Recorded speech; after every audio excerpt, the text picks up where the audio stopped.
Right then, hello everybody, and just a quick update from us again at the end of another pretty busy week across financial markets. We've had a bit of a crazy week this week, but we will try and make sense of it to the best we can.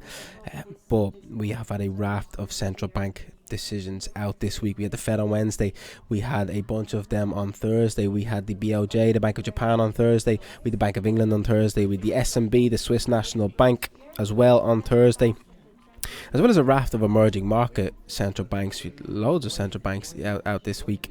I'm not going to go over all the emerging market ones. I'll be here all afternoon. But if we just get stuck into the major central banks, the G8 central banks, we will have a look across. We'll have a look at the Fed. We'll come back to the Fed in a minute, and we'll just speak about the rest of them. The SNB was Thursday, 8:30 a.m. I think it was. SNB was, they hiked the interest rates again by 75 basis points. Now, they have not hiked interest rates, or have not had positive interest rates above zero for a long time. So they are back into positive territory. But markets had priced in a 100 basis point move across, 100 basis point hike from the SNB. And we did not get that. We got a 75 basis point move. So if markets had then priced in 100, they then got the price out that 25, which is why we saw the Swiss franc sell off across the board once we had that release. Certainly dollar Swiss at one stage, that yesterday morning was up 160 pips in the space of 5 or 10 minutes. So we'll have a quick look at that as we jump over to the charts. But keeping on the theme of the calendar, we then had the Bank of Japan, which we'll come back to in a minute. I'll go with the Bank of England. Actually, we'll go with the Bank of England, and the Bank of England hiked rates by a 0.5%, by 50 basis points. Again, the 7th rate hike in a row. But markets are calling for faster rate hikes. But we have seen, in relation to the Bank of England, or not the Bank of England, but in relation to the UK economy, we did see the tax cuts by the new Chancellor, which is... He's released, I would say, a mini budget today.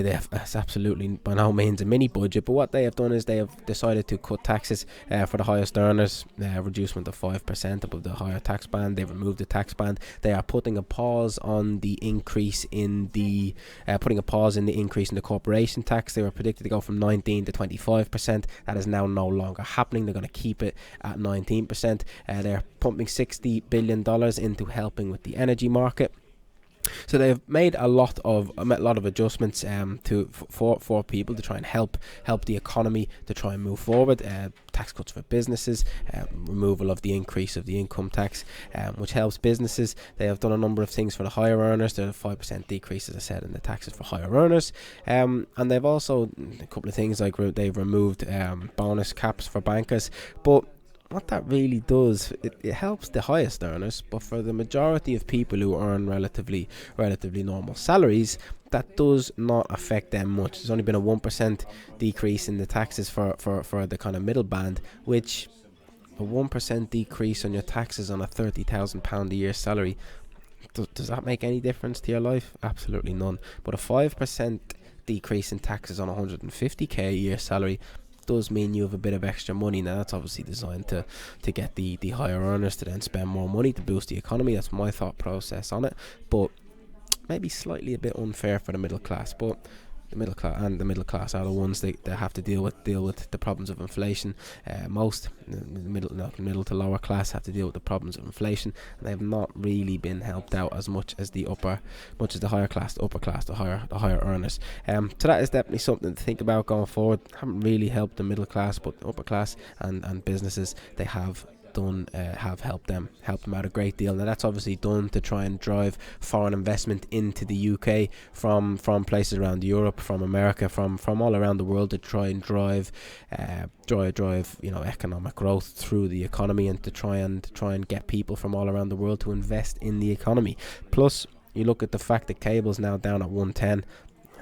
Parity is a serious possibility on cable. We'll have a look at the charts again when we get around to it, but the cost of sterling being so low is that people that use dollars, maybe not euros in a bit of trouble as well at the moment, but certainly people from the US, with the US dollar being so strong and with sterling being so weak, it is a good time for them to invest in the UK economy because they can buy so much sterling. So there's that as well. They can buy more assets in the UK, and if now investing in the UK is a more attractive, more attractive, scenario, more attractive, investment opportunity, that should hopefully help to drive some investment back into the UK to help prop up the economy, which definitely needs it.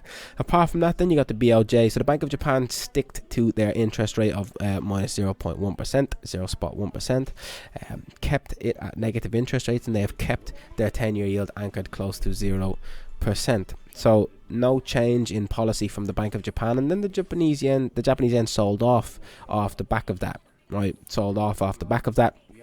What then happened was it popped its head above 145, and the Bank of Japan had said 145 was the line in the sand. The second we got above it, the Bank of Japan and the Japanese government decided to intervene. They used up 1% of the country's total cash reserves. They paid for it in cash. They did not take on fresh debt to do this. They did pay for this in cash, but they went in, and what they did was they did some currency intervention. As soon as it got above 145, they sold it back down below it. Now there was one stage of 510 pips in 40 minutes. I think we did short on dollar yen yesterday. That had nothing to do with the interest rate decision from the Bank of Japan, but that had to do with the currency intervention. We'll then come across to the Fed, and they again decided to hike interest rates by 75 basis points. That is the third consecutive 75 basis point hike, which was not what drove price action. Right, What drove price action was the economic projections, the prediction for the federal funds rate from the members of the FOMC. Now, they did expect a terminal rate of 4.6% early in next year, but what we've got here is a 75 basis point today. We are expecting, not today, on Wednesday this week, we are expecting another 75 basis point at the next meeting in November, another 50 then at their meeting just before Christmas, and then when we get to February, a last 25 basis point hike to bring the terminal rate of the federal funds rate up to either 4.6, 4.75, which then gives us an interest rate of nearly 5%, which we have not seen in many years. Now, when we flick across down to the assets that we've got, we can see US government bonds, the 10-year yield continues to march higher. Government bonds continue to be sold. We've then got the S&P, which continues to truck lower. We've got cable, which continues to truck lower, in line with the rest of the US dollar across the board. Again, just strong dollars into the close this weekend, and it's just more of the same. These trends continue, and they show no sign of slowing down. Cable now below 110.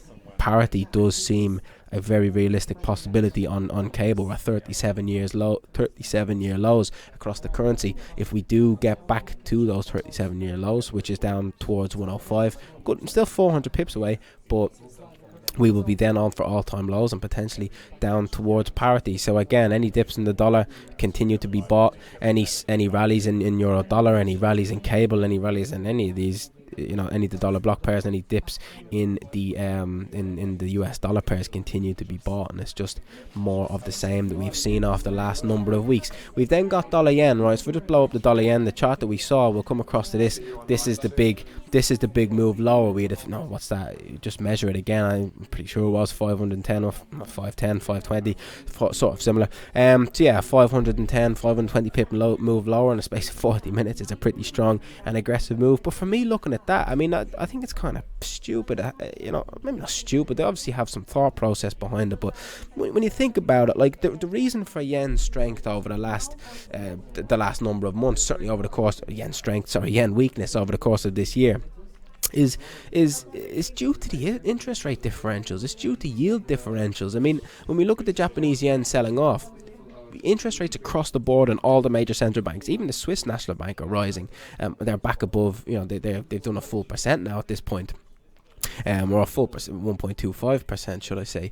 And all the central banks across the globe are hiking interest rates, while the Japanese central bank, the Bank of Japan, sit there and do nothing. Now, you then also got to look at the 10-year yield that's anchored at 0%, and then you look back here at the US 10-year yield, that just continues to march higher and show no signs of slowing down. The Japanese 10-year yield anchored at 10%, at 0%, does not have the same effect. So I just think, like, the reasons for this move in dollar yen, right, the reasons for that move in dollar yen remain in place. Yeah, okay, they went in and sold dollar yen and used up a percent of the country's cash reserves, but it doesn't change the fact they've got negative interest rates when every single other central bank is rising interest rates. It doesn't change the fact that 10-year yield is anchored at 0% when all other yields across the board are still rallying higher. So for me, that just provides another opportunity, a better opportunity to buy back in. Okay, it flushes out some positions to the downside, but it does give you a 600 pip discount nearly on the purchase of dollar yen. I don't really understand it. Maybe they know something I don't, but for me, I just think that seems like a better opportunity to buy back into dollar yen, and you would expect to see it probably move back higher again. Whether that actually sustains any move above 145 will be important for us going forward, but the reasons for yen weakness do still remain in place, so that's something we have to keep in the back of our minds heading on into next week. And this pivot from the Fed that people keep expecting has not materialized, and I think dips on the dollar, rallies in euro dollar, rallies in cable continue to be bought. Dips in the dollar continue to be bought, rallies in cable and euro dollar I think continue to be sold. That dollar yen, good opportunity to buy back into it earlier on in the week or yesterday. Does that continue on to next week remains to be seen, but the reasons for yen weakness remain regardless of how much of the currency they bought or sold. But yeah, that is a pretty busy week. A lot to do in terms of the calendar. Not great for technical trading if that's what you're into. If you are a macro trader, you must have had a bit of fun. This week. If you blend the two of them, you can kind of take advantage of the two of them, which is sort of where I sit on that fence.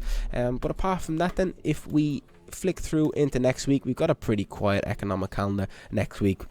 Some kind of another high impact but kind of mid-tier high impact data releases between Monday, Tuesday and Wednesday. We come into German inflation on Thursday, which is likely to affect. We're expecting a consensus is 9.5. Forecast, which is trading economics forecast, is for a slight bit lower than 9.5, but still we're expecting strong figures once we take into consideration the last figure of 7.9%. So again, we're expecting strong inflation out of, or high inflation out of Germany next week. That then brings us into Friday, where we've got a few different rates of inflation, a few CPI prints out of some countries around Europe, and then we get the total rate of inflation, the total CPI print at 10 a.m. next Friday, and also the unemployment rate out of Europe as a whole when we come around to next Friday. So next Friday we slightly busy, 1 o'clock next Thursday, but apart from that, free run at markets for kind of trend continuations and technical levels to be respected, and also your cross-asset correlations to then play out. You've not got a lot